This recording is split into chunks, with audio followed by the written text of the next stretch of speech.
Welcome students, welcome to the lecture number 4 of C programming language. ठीक है जी। और हम लोग बेसिकली डेटा टाइप्स पढ़ रहे थे। पिछले वीडियोस के अंदर हम लोगों ने डेटा टाइप्स में से इंट, फ्लोट और डबल, इन तीन डेटा टाइप्स के बारे में, इन तीन प्रिमिटिव डेटा टाइप्स के बारे में पढ़ लिया था। आज हम फोर्थ अपना प्रिमिटिव डेटा टाइप पढ़ने जा रहे हैं, that is for storing the characters data. यानी कि अब देखो, अभी तक हम लोगों ने देख लिया कि अगर हमें इंटीजर डेटा स्टोर करना है तो भाई उसके लिए हमारे पास इंट है। अगर हमें डेसिमल वाला डेटा स्टोर करना है तो उसके लिए हमारे पास फ्लोट है और डबल है। ठीक है जी। अब बात आई, अगर हमें यहाँ पे कैरेक्टर डेटा स्टोर करना हो तो उसके लिए हमारे पास क्या अरेंजमेंट है। जैसे मुझे ए बी सी डी अपना नाम स्टोर करना है, आशीष, तो भैया ये डेटा सब कैसे मैं स्टोर कर पाऊंगा। तो देखिए, कैरेक्टर डेटा को स्टोर करने के लिए हमारे पास एक कीवर्ड दे रखा है, जिस कीवर्ड का नाम है कैर, CHAR, कैर। ओके। अच्छा, जब ये कीवर्ड हम यूज करेंगे for storing the character data, तो ऑब्वियसली उस कैरेक्टर डेटा को स्टोर करने के लिए मेमोरी में जगह भी मिलेगी। तो हमें यहाँ पे 1 बाइट की जगह मिलती है, या इसको हम कह सकते हैं 8 बिट्स, क्योंकि हमें पता है 1 byte is equal to 8 bits होता है। तो 1 बाइट की जगह मिल रही है हमें यहाँ पे डेटा को स्टोर करने के लिए। अच्छा, और अब यहाँ पे क्या है कि भाई जब आपको लिमिटेड एरिया मिला हुआ है तो ऑब्वियसली डेटा भी आप लिमिटेड अमाउंट का ही स्टोर कर सकते हैं, नहीं लिमिटेड रेंज में ही डेटा स्टोर कर पाएंगे। तो देखिए, रेंज यहाँ पे क्या है, -128 से लेकर +127। ठीक है। तो अब इस इंफॉर्मेशन से हमें क्या पता लगा, हमें ये पता लगा कि जब हम अपने प्रोग्राम के अंदर कैर नाम का कीवर्ड यूज करेंगे तो सी लैंग्वेज हमें इस कीवर्ड को देखकर मेमोरी में कितने बाइट की जगह दे देगा, 1 बाइट की जगह दे देगा। और इस 1 बाइट की जगह के अंदर हम जो डेटा स्टोर कर पाएंगे वो डेटा जो है -128 से लेकर +127 इस रेंज को बिलोंग करेगा। अच्छा, अब हमारे माइंड में एक बात आई कि भाई यहाँ पे कि हमें रेंज, तो हमें बात तो हम लोग कर रहे हैं कैरेक्टर्स की, लेकिन रेंज हमें यहाँ पे कितनी दे रखी है। रेंज तो यार हमें इंटीजर्स में दे रखी है ना। अगर आप यहाँ देखो तो रेंज हमें जो दे रखी है वो क्या दे रखी है, रेंज दे रखी है यार -128 से लेकर +127। यार बात कैरेक्टर्स की हो रही है और रेंज इंटीजर्स में मिल रही है। अब जरा आगे देखें कि आखिर ये चक्कर क्या है, क्या क्यों ये रेंज इंटीजर्स में दे रखी है। करें मतलब अगर रेंज कुछ ऐसे होती, capital A to capital Z, small A to small Z, तो बात कुछ समझ में भी आती। लेकिन यार रेंज रखी है इंटीजर्स में और बात कर रहे हैं हम कैरेक्टर्स की। अब आखिर ये चक्कर क्या है। अब देखो, हमें पता है कि हमारा कंप्यूटर डेटा जो है वो बाइनरी फॉर्म में स्टोर करता है, यानी कि 0 और 1। ठीक है, कंप्यूटर जो है डेटा किस फॉर्म में स्टोर करता है, 0 और 1 की फॉर्म में कंप्यूटर डेटा स्टोर करता है। ठीक है जी। अच्छा, अब जब हम बात कर रहे हैं यहाँ पे 0 और 1 की, अब एक चीज सोचो, हम कैर लिखते हैं, हमें कितने बाइट की जगह मिलती है, 1 बाइट की जगह मिलती है। अच्छा, अब 2 मिनट के लिए इसको छोड़ते हैं। अब सपोज मान लो कि आपने कोई इंटीजर वैल्यू एंटर करी। ठीक है। अब जैसे सपोज कुछ भी हम इंटीजर वैल्यू ले लेते हैं, मान लो मैंने इंटीजर वैल्यू एंटर करी 37। तो अब जैसे मैंने बोला कि यार कंप्यूटर में तो सारा डेटा 0 और 1 की फॉर्म में स्टोर होगा ना, तो इसका मतलब देयर मस्ट बी सम वे, कोई ऐसा मैकेनिज्म जरूर होगा जिससे कि हमारा ये जो डेटा है जो हमने 37 लिखा है, ये 0 और 1 की फॉर्म में कन्वर्ट होता हूं। ठीक है, 0 और 1 की फॉर्म में ये डेटा कन्वर्ट होता हो, ऐसा कोई ना कोई मेथड तो जरूरी होगा हमारे पास। ठीक है। अब देखो यहाँ पे एक 2 से डिवाइड करने का मेथड लिखा है। अब देखो 2 ही क्यों चूज किया मैंने इस डिवीजन प्रोसेस के अंदर, रीजन इज दैट हमारे पास ऑप्शन कितने अवेलेबल है, यहाँ पे 0 और 1, 2 ऑप्शन अवेलेबल है ना, तो इसलिए यहाँ पे हमने 2 से डिवाइड किया। अब जैसे हम ये डिवीजन प्रोसेस जो कर रहे हैं, इसमें बेसिकली क्या है, अब देखो 37 है, हम इसको 2 से डिवाइड कर रहे हैं। ठीक है जी। अब जरा देखो, एक मिनट जरा ध्यान से यहाँ पे। अब जैसे सपोज हमें किसको डिवाइड करना है यार, 37 है, हमने इसको 2 से डिवाइड किया। ठीक है जी। अच्छा, जब आप इसको 2 से डिवाइड करोगे तो ये आ जाएगा आपका 18। ठीक है, तो ये आएगा आपका 36 और रिमाइंडर आपका क्या बच जाएगा, यहाँ नीचे 1 बच जाएगा रिमाइंडर। ठीक है जी। सो हमने देखा कि इस डिवीजन में अगर हम डेसिमल में नहीं जाते तो क्वेश्चंट हमारे पास क्या आ रहा है, क्वेश्चंट हमारे पास आ रहा है 18 और रिमाइंडर हमारे पास क्या आ रहा है, रिमाइंडर हमारे पास आ रहा है 1। ठीक है, ये ध्यान दे लें, इस कैलकुलेशन को जब मैंने किया तो 18 इज द क्वेश्चंट और 1 इज द रिमाइंडर। ठीक है जी। तो अब जरा देखो यहाँ पे, इधर आ जाओ। तो अब जब हम ये कैलकुलेशन कर रहे हैं तो इस कैलकुलेशन में हम लोग क्या कर रहे हैं, हम यहाँ पे जो अपना, यहाँ देखो ये हमारा 18, ये क्या हो गया हमारा क्वेश्चंट और ये 1 इधर क्या आ गया, रिमाइंडर। ठीक है, तो जब हमने 37 को 2 से डिवाइड किया तो जो क्वेश्चंट आएगा वो हम नीचे लिख देंगे और रिमाइंडर यहाँ साइड में लिख देंगे। अच्छा, फिर दोबारा से इस 18 को 2 से डिवाइड करो। ठीक है, दोबारा से इस 18 को आप किससे डिवाइड करो, आप 2 से डिवाइड करो। ठीक है, तो फिर जब इस 18 को 2 से डिवाइड करोगे तो 9 2 सा 18 होता है, तो ये 9 से जाएगा और रिमाइंडर यहाँ पे 0 आ जाएगा। अगेन 4 2 सा 8, तो 4 यहाँ पे आएगा, 8 से जाएगा तो रिमाइंडर 1। फिर दोबारा 2 से डिवाइड किया तो 2 2 सा 4, रिमाइंडर 0। अब उसके बाद 2 को करा तो 2 1 सा 2 और रिमाइंडर 0। ठीक है। अच्छा, अब सपोज मान लो क्या होता है यहाँ पे, इधर ही मैं बता देता हूँ। यहाँ पे जैसे अब लास्ट में 1 रह गया, अब इस 1 को मुझे किससे डिवाइड करना है यार, 2 से। ठीक है, लास्ट वाले केस में तो ये हो गया, अब इस 1 को आप 2 से डिवाइड करो। अच्छा, अब यार 2 1 से तो 2 होता है, तो ये 2 से तो जा नहीं सकता। अब क्या करें, अगर मैं इसको 0 से डिवाइड कराऊं तो 2 0 सा 0, क्योंकि देखो हमें डेसिमल में जाना नहीं है, हमें कैलकुलेशन इंटीजर में ही रखनी है, तो दैट्स वाई हमारे पास कोई ऑप्शन नहीं बचा, इसलिए हम इसको 0 से डिवाइड कर देंगे। तो देखो 2 0 सा 0 होता है हमारे पास, तो इस कैलकुलेशन में ये 0 जो निकल के आया मेरे पास, ये 0 क्या है, ये क्वेश्चंट है, और ये जो 1 बच के आया ये मेरे पास क्या है, रिमाइंडर है। ठीक है, तो आप देखो लास्ट में जो 0 क्वेश्चन था वो मैंने यहाँ लिख दिया और रिमाइंडर 1 यहाँ लिख दिया। अच्छा, अब अगर ध्यान से देखते जाओ, पहले नंबर 37 था, 37 से रिड्यूस होके 18 हुआ, फिर 18 से 9 हुआ, फिर 9 से 14 हुआ, और फिर 14 से अपना 2 हुआ, फिर 2 से 1 हुआ, और फाइनली क्या हो गया, लास्ट में 0 हो गया। तो जैसे ही ये नंबर रिड्यूस होते होते होते आपका 0 हो जाएगा, आपने कैलकुलेशन वहीं रोक देनी है। और ये जो यहाँ पे रिमाइंडर बच रहे हैं, आप देखो अगर ध्यान से, सारे रिमाइंडर 0 और 1 की फॉर्म में ही आ रहे हैं, तो यहाँ आपको डाउन टू अप फॉलो करना है। ठीक है, डाउन टू अप मतलब पहले 1 फिर 0 0 फिर 1 0 1, ये हमारा यहाँ पे क्या बन के आएगा, इसका बाइनरी बन के आएगा।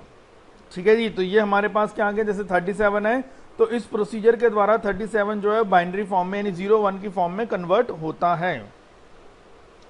अब देखो, अब ये प्रोसीजर तो हमें पता लग गया। अब सपोज मान लो यूजर ने 37 की जगह यूजर ने ए एंटर किया, तो ऑब्वियसली यार हमारे पास ए को 2 से डिवाइड करने का कोई प्रोसीजर तो है नहीं। ठीक है, क्योंकि इस डिवीजन प्रोसेस में सिर्फ इंटीजर्स इन्वॉल्व हो सकते हैं ना, नंबर्स इन्वॉल्व हो सकते हैं ना, ये कैरेक्टर तो इन्वॉल्व नहीं हो सकता। तो इस पॉइंट ऑफ व्यू को ध्यान में रखते हुए कि हाँ भाई, इस तरह की कैलकुलेशन में इंटीजर्स इन्वॉल्व नहीं हो सकते, सिर्फ इंटीजर ही इन्वॉल्व हो सकते हैं, कैरेक्टर इन्वॉल्व नहीं हो सकते। तो इस पॉइंट ऑफ व्यू को ध्यान में रखते हुए अब क्या चीज इंट्रोड्यूस करी गई, अब देखो, अब उन्होंने बोला कि यार हमें समझ में आ गया कि इस कैलकुलेशन में सिर्फ इंटीजर्स यूज होंगे, कैरेक्टर्स यूज नहीं होंगे, तो क्यों ना हम हर एक कैरेक्टर को कोई ना कोई कोड प्रोवाइड कर दें। तो बेसिकली इस पॉइंट ऑफ व्यू को ध्यान में रख के एक कोड सिस्टम इंट्रोड्यूस हुआ, जिस कोड सिस्टम का नाम था American standard code for information interchange, और शॉर्ट में हम इसको कहते थे अस्काई कोड। ठीक है, अब जैसे हमें पता है इंटीजर की रेंज हमें -128 से लेकर 127 तक दे रखी थी। तो देखो, अब इन्होंने इस कोड सिस्टम के accordingly capital A to capital Z को कोड नंबर दे दिया 65 से लेकर 90 तक का, small A to small Z को दे दिया 97 से लेकर 122 तक का, 0 से लेकर 9 डिजिट को दे दिया 48 से लेकर 57 तक का। ठीक है, और देखो, और बड़े सारे स्पेशल कैरेक्टर्स जो होते हैं हमारे पास, जैसे डॉलर हो गया, हैश हो गया, प्लस माइनस हो गया, तो उनको भी कुछ ना कुछ कोड नंबर दे दिए। अब जरा अगर आप इन कोड्स को ध्यान से देखें तो आप देखो 65 to 90 यार वो भी इस रेंज के अंदर आ रहा है, 97 से लेकर 122 यार ये भी इस रेंज के अंदर आ रहा है, 48 to 57 ये भी इस रेंज के अंदर आ रहा है। लेकिन इसके अलावा भी बड़े सारे नंबर्स बाकी रह गए ना, तो वो सब किसके लिए यूज हो रहे हैं यहाँ पे, स्पेशल कैरेक्टर्स के लिए। ठीक है जी। तो अब देखो क्या होगा हमारे पास यहाँ पे कि अब सपोज मान लो यूजर ने कैपिटल ए एंटर किया, तो सिस्टम बेसिकली क्या करेगा, इस कैपिटल ए का वो क्या खोजेगा, इसका खोजेगा अस्काई कोड, देखेगा कि यार इस कैपिटल ए का अस्काई कोड क्या है। और जब उसने इसका अस्काई कोड सर्च किया तो इसका अस्काई कोड मिला 65। ठीक है, तो फिर इस 65 को 2 से डिवाइड करने वाला जो हमारा प्रोसीजर चल रहा था ना, जिसमें हम बेसिकली ये जो प्रोसीजर अभी हमने बताया जिसमें हमने 37 को डिवाइड किया था, अब उसी प्रोसीजर में हम 65 को डिवाइड करेंगे। ठीक है, वही प्रोसीजर चलाएंगे 65 को डिवाइड करने का। और फिर जो इसका बाइनरी फॉर्म आएगा, मान लो इसका बाइनरी फॉर्म ये आता है 1 0 0 3 4 and 5 and this 1। ठीक है, तो सपोज इसको डिवाइड करने पर हमारा बाइनरी फॉर्म जो है वो ये आता है। तो सिस्टम में बेसिकली क्या होगा, वो जो 1 बाइट की जो जगह बनेगी उस 1 बाइट की जगह के अंदर हमारा ये डेटा इस फॉर्म में स्टोर होगा। ठीक है जी। तो बेसिकली यहाँ पे क्या हो जाएगा कि जो भी आपने डेटा कन्वर्ट किया है वो आपका, अच्छा अब देखो यहाँ पे 1 2 3 4 5 6 7 है ना। अब कैरेक्टर के लिए तो 1 बाइट की जगह यानी 8 बिट्स, तो आगे कोई बात नहीं, एक 0 लग जाएगा। तो ये डेटा इस फॉर्म में आपका मेमोरी में स्टोर हो जाएगा।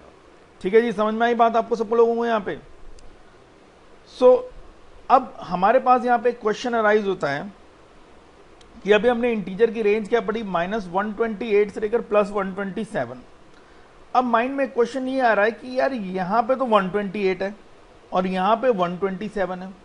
अब ये ऐसा क्यों है कि भाई उधर 128 और इधर 127?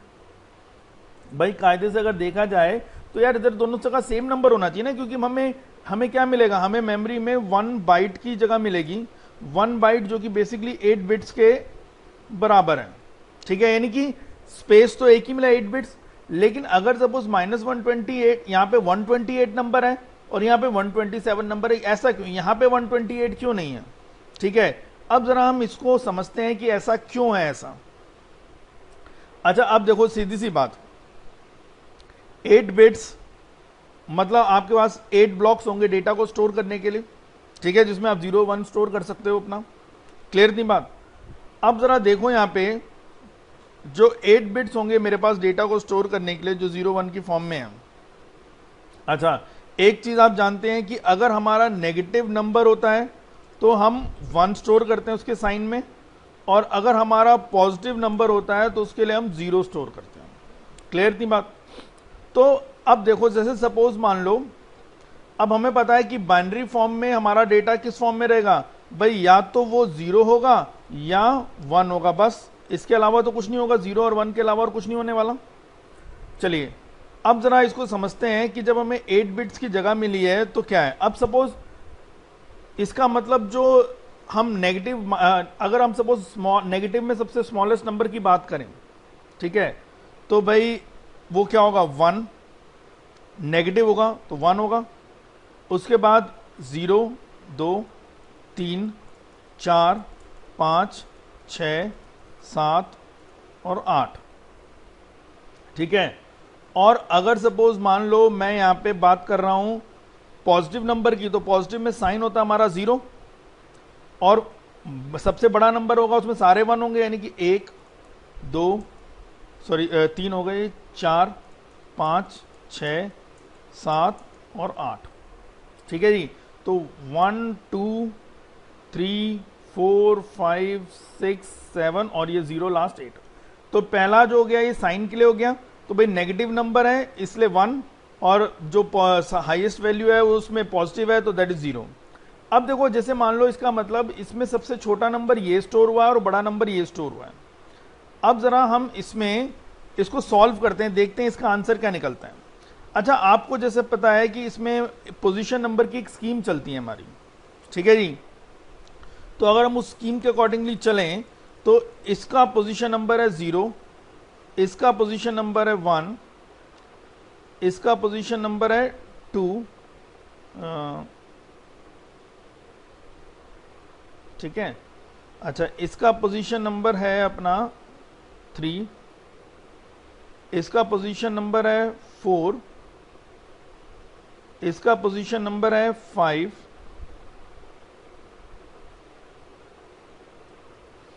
ठीक है जी, और इसका पोजीशन नंबर है 6, और इसका पोजीशन नंबर है 7। क्लियर थी बात? तो भाई सीधी सी बात है, अब 0 to पोजीशन नंबरिंग हम जो डेटा को देते हैं वो 0 से देते हैं, और ये 0 to 7 तक चल रहा है हमारा पोजीशन नंबरिंग, ठीक है। इसमें भी देख लेते हैं पोजीशन नंबरिंग किस वे में चलेगा हमारा, ठीक है। अगर डेटा मिनिमम डेटा ये स्टोर हो रखा है तो इसमें पोजीशन नंबर हमारे पास क्या है भाई, ये है 0, फिर ये है 1, ये है 2, फिर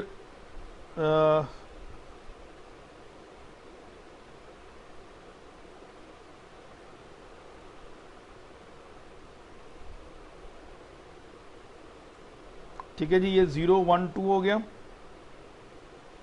इधर देखते हैं, ये है 3rd पोजीशन, ठीक है। इधर ये 4th पोजीशन, ये अपना इधर 5th पोजीशन, ये 6th पोजीशन, और इधर ये हमारे पास आ गया 7th पोजीशन, ठीक है जी। ज़रा इधर की साइड भी थोड़ा सा ठीक कर देते हैं हम, क्योंकि इधर भी थोड़ा सा ये, हाँ अब ये थोड़ा सा इधर भी हम जरा सही कर देते हैं। चलिए, ये हमारा सारा सेट हो गया।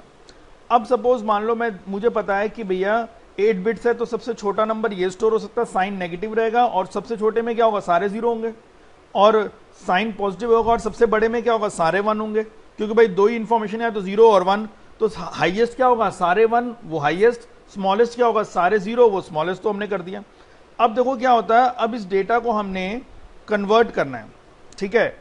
तो देखो अब हमें पता है हमारी जो बेसिकली बाइनरी फॉर्म से डेटा को कन्वर्ट करने की टेक्निक क्या होती है, कि आपने जो डेटा है दैट इज यहाँ पे 1 है, ठीक है। पहले हम इसको करके देख रहे हैं, यहाँ पे डेटा लिखा है 1, तो पहले आप 1 मल्टीप्लाई करो उसको किससे, 2 से, और 2 को पावर क्या दे दो, जो उस 1 की पोजीशन नंबर है। जैसे इस 1 की पोजीशन नंबर क्या है, 7, तो एक तरह से 2 की पावर दे दो 7, फिर प्लस, फिर अगला नंबर क्या है हमारे पास, 0, तो 0 मल्टीप्लाई बाय 2, और इसको पावर दे दो अपना क्या, दैट इज 6, फिर प्लस 0 मल्टीप्लाई बाय 2, और इसको पावर दे दो अपना 5। तो ऐसे बेसिकली इसको सॉल्व करते जाना है, ठीक है। जैसे 6 है तो 0 को मल्टीप्लाई किया 2 और पावर 6 में, फिर 0 मल्टीप्लाई बाय 2 पावर में 5, 0 मल्टीप्लाई बाय 4। अच्छा, अब एक चीज देखो, ये सारा 0 0 0 से मल्टीप्लाई हो रहा है, तो हमें पता है यार सारा आंसर तो सारा 0 ही निकलेगा, फिर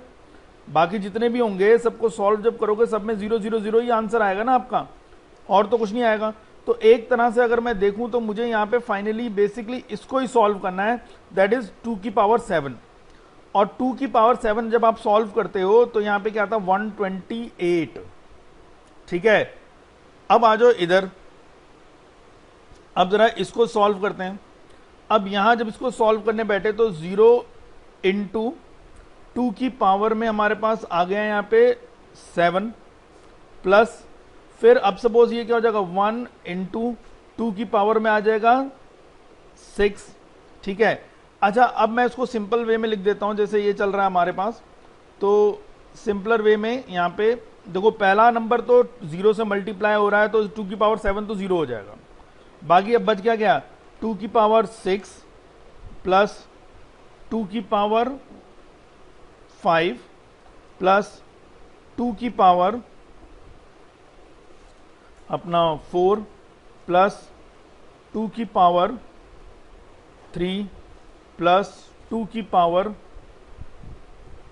2 प्लस 2 की पावर 1 प्लस 2 की पावर 0, ठीक है जी। तो ये डेटा हमारे पास सारा आ गया। अब जरा आप देखो, अगर हम इसको सॉल्व करें, ये जितना भी डेटा हमें दे रखा है, अगर हम इस डेटा को सॉल्व करने के लिए बैठते हैं तो ज़रा देखें कि हमारे पास आंसर क्या आएगा। ज़रा देखो, अब इसको मैं ऐड भी करता हूँ, ठीक है जी। तो अगर मैं 2 की पावर 6 देखूं तो ये बेसिकली बनता है हमारा 64 प्लस 2 की पावर 5 32 प्लस 2 की power 4 16 plus 8 plus 4 plus 2 plus 1। और जब आप इन सबको ऐड करोगे, in that case you will get 127। Okay, तो आपको क्या मिला यहाँ पे 127। तो आप देख सकते हो यहाँ पे ऐसा क्यों है कि भैया 128 क्यों दिया है और 127 क्यों दिया है यहाँ पे। तो ये मैंने कैलकुलेशन आपको करके दिखा दी कि भाई स्मॉलेस्ट नंबर नेगेटिव और सारे जीरो, और हाईएस्ट नंबर में साइन पॉजिटिव और सारे 1। तो जब हमने इनको सॉल्व किया तो हमारे पास इधर की साइड में निकला 127 और इधर की साइड में निकला हमारा 128। क्लियर है? तो आपको समझ में आ गया होगा कि ये रेंज ऐसी क्यों दे रखी है। सो बच्चों, आज का लेक्चर हम यहीं फिनिश करते हैं। नेक्स्ट लेक्चर में हम इसके आगे की चीज़ें जो हैं उसको कंटिन्यू करेंगे। So thank you very much and have a nice day.